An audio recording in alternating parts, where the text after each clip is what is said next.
on remonte un petit peu dans la botte italienne. On va aller dans les environs de Naples maintenant, enfin au nord de Naples. On a traversé l'Apennin méridional pour cette 6e étape du Tour d'Italie 1994. Le départ a été donné à Potenza. L'arrivée sera jugée à Caserta. Une longue étape de 215 km avec 3 ascensions au menu. Le Valico di Ponte, le Passo Cruci et la montée de Sumonte. Mais vous voyez que les 50 derniers kilomètres sont en descente pour rejoindre la ville d'arrivée qui se trouve au nord de Naples. À l'avant de la course, les baroudeurs vont enfin pouvoir lever les bras. Ils sont 5, 4 Italiens et un Suisse. On commence tout d'abord par Gianni Faresini, le coureur de la formation Lamprey.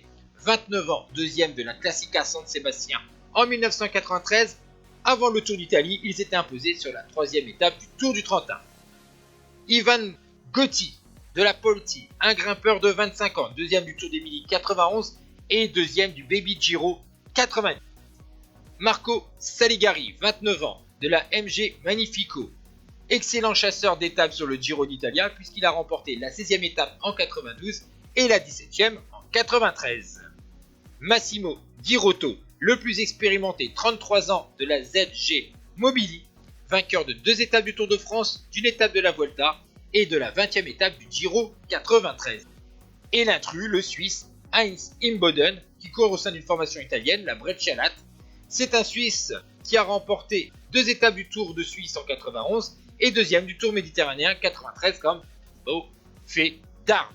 Leur avance a atteint même les 6 minutes, l'écart est descendu à plus de 4 minutes à 45 km de l'arrivée et aux environs de 3h30 quand ils sont rentrés dans la ville de Caserta pour l'arrivée. Donc les 5 hommes de tête vont se jouer la victoire de cette étape, tandis qu'au sein du peloton, Evgeny Berzin il est tranquille, il est protégé par ses différents équipiers, Miguel Indurain la même chose, ou encore Marco Pantani ou Vladimir Belli qui doit faire attention de ne pas se faire prendre dans une cassure comme les jours précédents.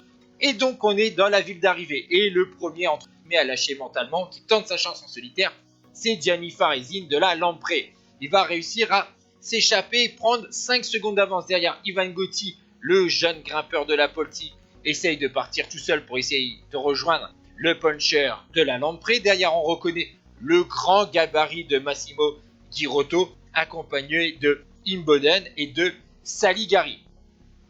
Dans la dernière ligne droite, on voit que Faresini a encore quelques mètres d'avance sur Ivan Gotti, mais le grimpeur de la Polti va être repris par le trio de chasse et Faresini, c'est pareil à 600 mètres de la ligne et donc on va assister à un sprint à 5, enfin plutôt à 3 puisque Faresini va payer ses efforts dans les 2 derniers kilomètres et Ivan Gotti est un grimpeur, il a peu de chances de s'imposer face à des coureurs bien plus puissants que lui. Et donc on va assister à ce sprint pour la victoire de cette 6e étape.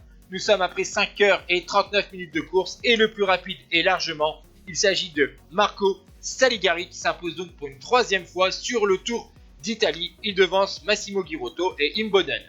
Derrière, à 3 minutes 01, Gianluca Pirobon règle le sprint du peloton devant Abdou Jabarov. Aucun leader n'a été surpris dans le final, donc le maillot rose reste sur les épaules de Evgeny Berzin, le top 10 de cette étape remporté par les baroudeurs et le classement général avec Berzin, Gugno et de las Cuevas.